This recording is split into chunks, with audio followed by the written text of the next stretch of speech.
नमस्कार। आज हम चर्चा करेंगे कर्मनाशा की हार पर। शिव प्रसाद सिंह द्वारा रचित एक कहानी है। कर्मनाशा की हार एक चित्र प्रधान कहानी है। इस कहानी में एक ब्राह्मण युवक कुलदीप अपने घर के समीप रहने वाली मल्लाह परिवार की एक विधवा फूलमत से प्रेम करने लगता है। परिवार के सदस्य उसे स्वीकार नहीं करते हैं तथा अपने बड़े भाई मेरो पांडे की डांट से घबराकर कुलदीप घर छोड़कर भाग जाता है। फूलमत एक बच्चे को जन्म देती है। तभी कर्मनाशा नदी में बाढ़ आ जाती है, जिससे लोग फूलमत के पाप का परिणाम मानकर उसे और उसके बच्चे को नदी में फेंक कर बलि देना चाहते हैं, जिससे कि नदी में आई बाढ़ समाप्त हो जाए। किंतु इसका विरोध करते हुए प्रगतिशील भैरव पांडे उसे अपने कुलवधू के रूप में स्वीकार करके गांव वालों का मुंह बंद कर देते हैं। पात्रों का चरित्र चित्रण पर अगर ध्यान दें तो इस कहानी के मुख्य पात्र भैरव पांडे हैं। भैरव पांडे को ही कहानी का नायक भी कहा जाता है। इनका चरित्र चित्रण बहुत ही मनोवैज्ञानिक ढंग से हुआ है। प्रारंभ में वे लोकलाज से आतंकित दिखते हैं, लेकिन शीघ्र में ही उन्हें मानवतावादी दृष्टिकोण अपने अंदर लाना पड़ता है और इसके अतिरिक्त कथोपकथन या संवाद पर ध्यान दें तो इस कहानी का संवाद योजना में नाटकीयता के साथ साथ सजीवता तथा स्वाभाविकता के भी गुण मौजूद हैं। संवाद पात्रों के चरित्र उद्घाटन में सहायक हुए हैं, जिससे पात्रों की मनोवृत्तियों का उद्घाटन हुआ है। वे संक्षिप्त, रोचक, गतिशील, सरस और पात्रानुकूल हैं। देश काल और वातावरण की जहाँ तक बात की जाए तो कर्मनाशा की हार एक आंचलिक कहानी है।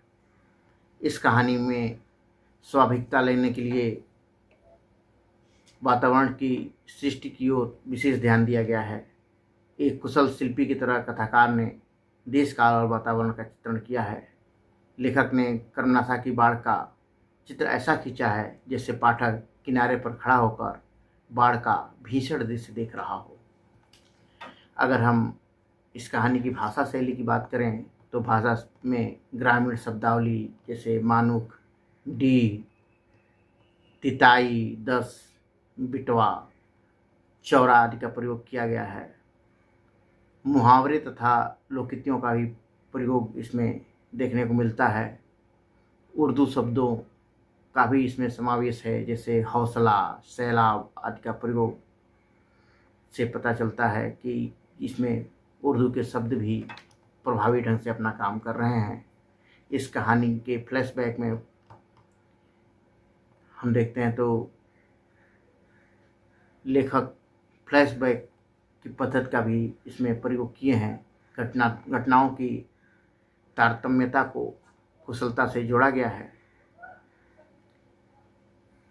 उपेक्षिता के प्रति सहानुभूति एवं संवेदना व्यक्त करना तथा उनके अधिकारों के लिए संघर्ष करने की प्रेरणा देना इस कहानी का मुख्य उद्देश्य है। इसमें शोषित वर्ग की आवाज़ को बुलंद किया गया है। यह कहानी प्रगतिशीलता, मानवतावाद का समर्थन करती है। यह कहानी प्रगतिशीलता एवं मानवतावाद का समर्थन करने के साथ साथ अंधविश्वासों को भी खंडित करने का काम कर रही है तथा व्यक्तिगत और सामाजिक सभी प्रकार के स्तरों पर होने वाले शोषण का विरोध इस कहानी के माध्यम से किया गया है। कर्मनाशा नदी को इस कहानी में अंधकार, निरर्थक तथा ऋण के प्रतीक के रूप में चित्रित कर कहानीकार ने अपनी लेखनी का सफल सामंजस्य स्थापित किया है। अंत में कर्मनाशा नदी को नरबलि का न मिलना उसकी हार तथा मानवता की विजय को प्रदर्शित करता है। अतः कर्मनाशा की हार शीर्षक सार्थक ही जान पड़ता है। इसमें जो मुख्य पात्र हैं भैरव पांडे, ये